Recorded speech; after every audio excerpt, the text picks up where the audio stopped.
Selamat siang semuanya.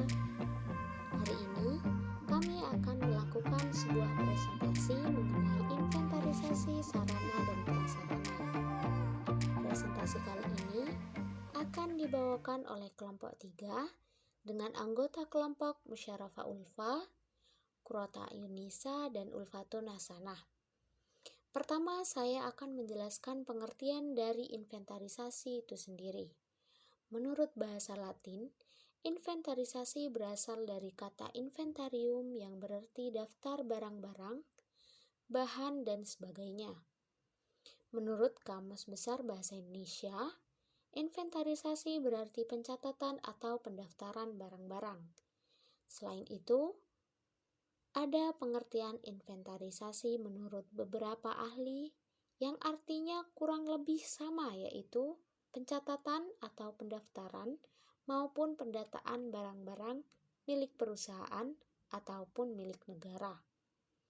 Jadi, inventarisasi adalah kegiatan mencatat dan menyusun barang atau bahan yang ada secara benar menurut ketentuan yang berlaku. Sedangkan sarana berarti segala sesuatu yang digunakan sebagai alat untuk mencapai tujuan. Dan prasarana berarti segala sesuatu yang menjadi penunjang utama terselenggarakannya suatu usaha.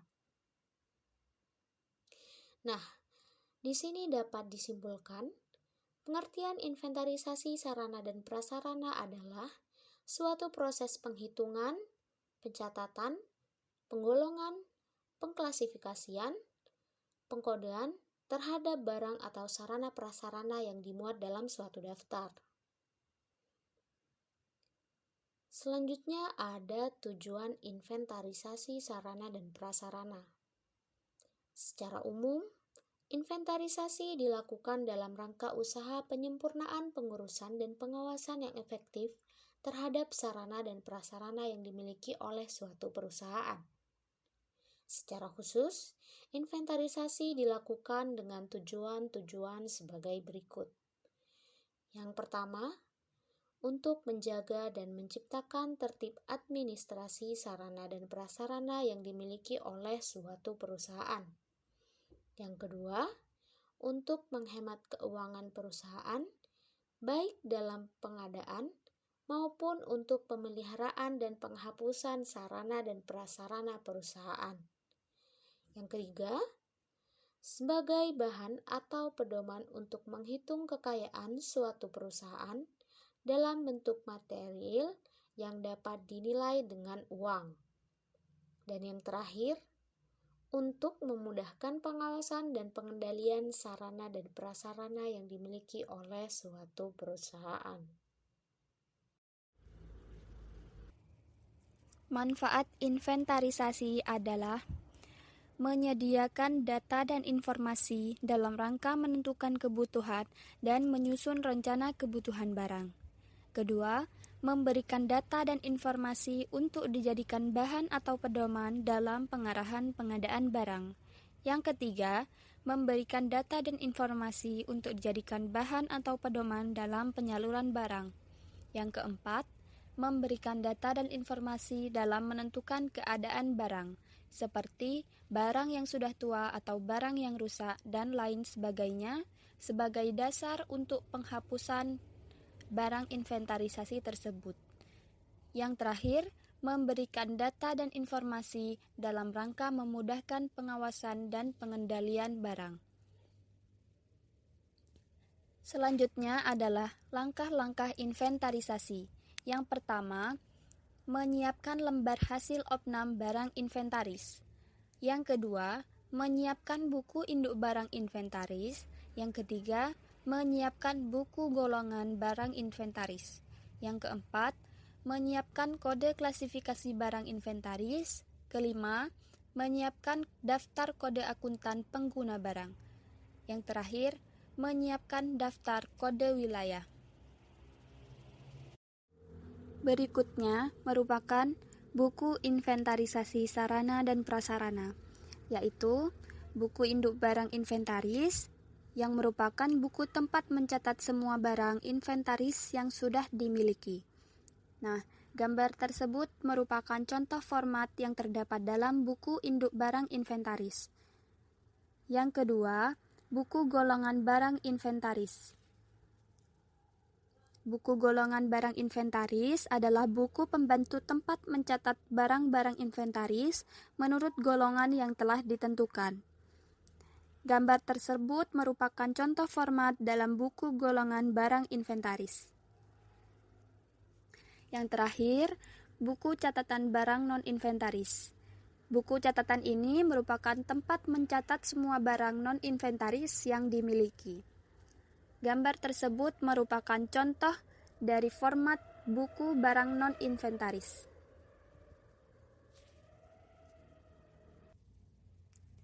Selanjutnya adalah kode barang inventaris.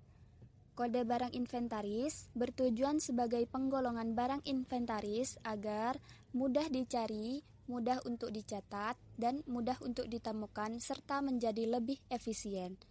Nah, kode barang inventaris ini biasanya berupa angka atau disebut juga numerik. Setelah itu, ada juga perencanaan inventarisasi kantor yang terdiri dari dua bagian. Yang pertama, perencanaan barang inventaris dan perencanaan dan pengendalian sistem distribusi inventory. Perencanaan barang inventaris atau perencanaan kebutuhan material adalah metode penjadwalan untuk permintaan perencanaan persediaan dan permintaan perencanaan produksi. Tujuannya adalah agar mendapat material yang tepat, dari sumber yang tepat, dan penempatan yang tepat, serta pada waktu yang tepat. Berikutnya adalah perencanaan dan pengendalian sistem distribusi inventory. Dapat diklasifikasikan sebagai sistem tarik dan sistem dorong. Sistem tarik adalah setiap distribusi mengelola inventory yang dimiliki menggunakan metode pengendalian inventory konvensional, yakni setiap pusat distribusi pada tingkat lebih rendah menghitung kebutuhannya, kemudian memesan dari pusat distribusi pada tingkat lebih tinggi.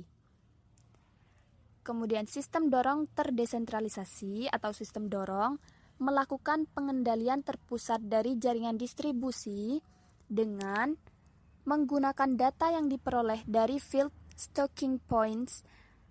Sistem dorong mempertimbangkan kebutuhan total yang diproyeksikan dari semua warehouse, inventory yang tersedia pada regional warehouse, inventory dalam pengangkutan, dan menentukan kuantitas yang tersedia pada tiap warehouse. Nah, pada sistem distribusi ini membutuhkan peramalan pada tiap unit barang yang dibutuhkan. Dengan kata lain, item yang masuk dalam independent demand harus diramalkan terlebih dahulu.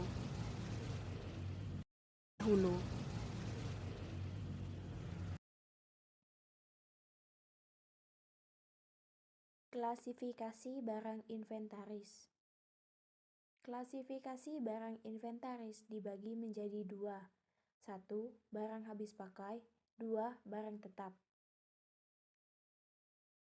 Barang habis pakai adalah barang berwujud yang biasanya habis dikonsumsi dalam satu atau beberapa kali pemakaian, atau umur ekonomisnya dalam kondisi pemakaian normal kurang dari 1 tahun.